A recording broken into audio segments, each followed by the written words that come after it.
Tony Bennett, The Music Never Ends, co-produced by none other than Clint Eastwood, was a welcome opportunity to work with another entertainment legend.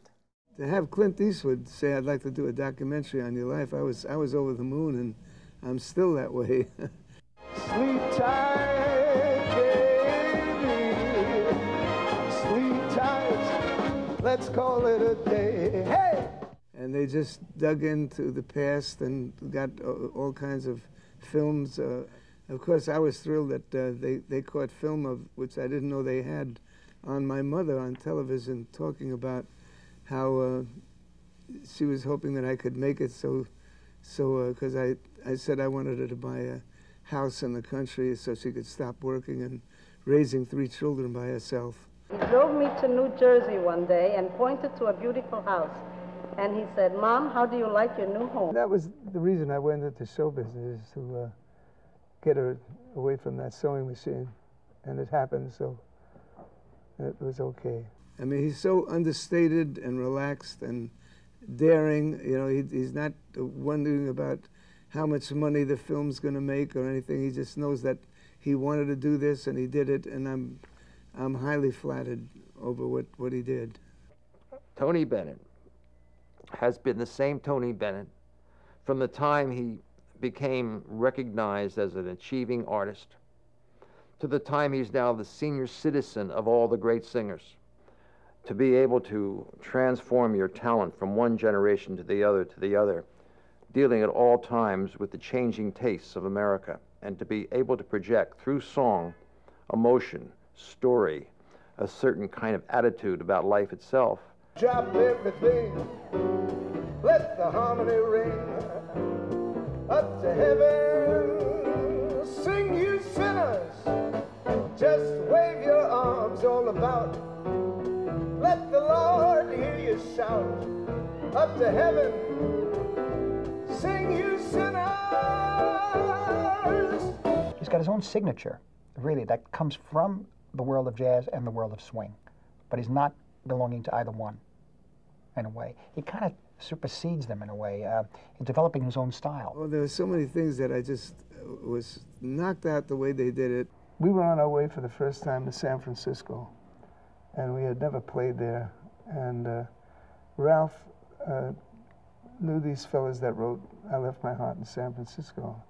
And we thought it would be a local hit, and now it's my signature song throughout the whole world. The loveliness of Paris seems somehow sadly gay. The glory that was Rome is of another day. Well, I was terribly alone and forgotten in Manhattan. I'm going home to my city by the bay. I left my heart in San Francisco. And then the reviews internationally came in, and they're calling it a masterpiece of a documentary, and so I'm thrilled about it.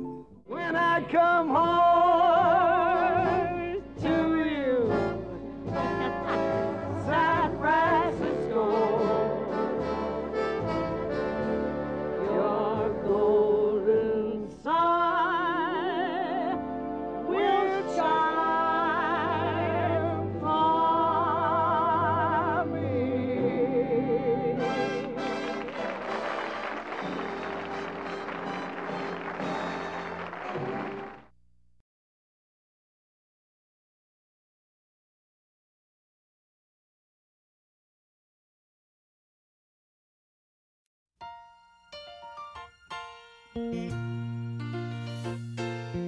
Making your way in the world today takes everything you've got.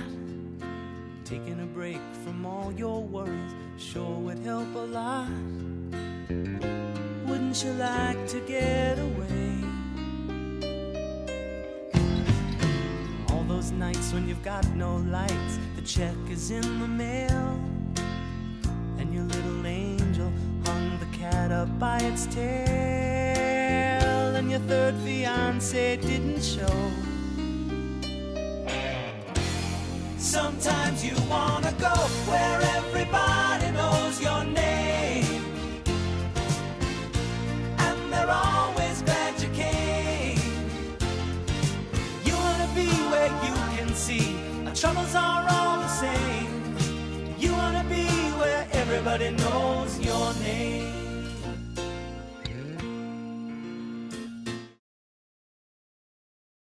The 85-year-old actor says that once again, everyone joined in on the laughs, even when the camera wasn't rolling. That was one of the best things about doing this movie, seeing all the guys again. I call them otters.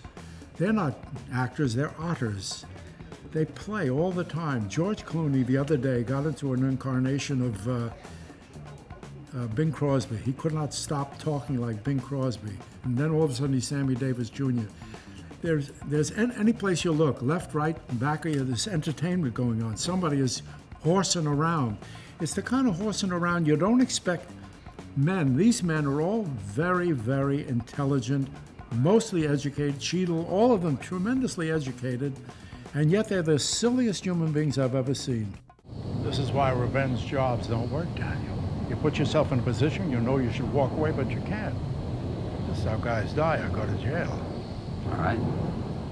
So anybody want to walk away? So? I say I was walking away. Will there be an Ocean's 14? But first, our lifestyle gerontologist, Dr. Alexis Abramson, has today's Daily Cafe Q&A. How many people in the United States are over the age of 100? A, 13,000, B, 54,000, or C, 76,000? The answer when Daily Cafe continues.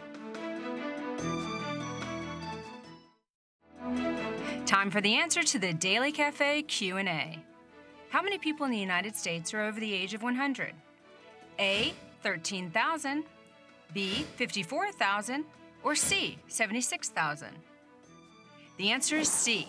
There are currently 76,000 people over the age of 100 living in the United States. That's today's Daily Cafe Q&A. I'm Dr. Alexis Abramson for Retirement Living TV. I'm Roger Lodge, and we leave you once again with our question of the day. Do you kiss on the first date? See you next time. It depends on who the person is. Yes. No. Maybe. Absolutely. I would. I'll try. Yeah, I will. If he's cute. Not really, no. I'm old-fashioned. I haven't, but that doesn't mean I won't. If it's appropriate, sure. Well, if I like someone, then it's hard to resist. It depends, yeah. If he's kissable and he has good breath. Yeah, Parisian style. Kissing her goodnight, I'll definitely kiss her on both cheeks. That's the Italian style.